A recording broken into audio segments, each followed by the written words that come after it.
Si Duterte, nung sinakay ng eroplano papuntang Dahig, hindi umiyak. Nagkaway-kaway pa.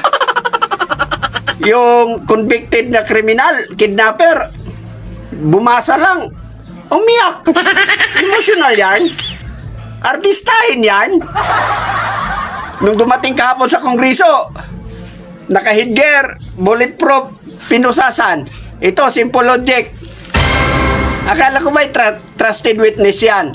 Pinagkakatiwalaan ninyo. Bakit nyo pinusasan? Takot kayo tumakas? Inakapalibot na yung mga pulis at mga sundalo doon sa kanya, tatakas pa. At saka pinagkakatiwalaan nyo, ba't nyo pinusasan? Ibig sabihin, wala kayong tiwala doon sa tao.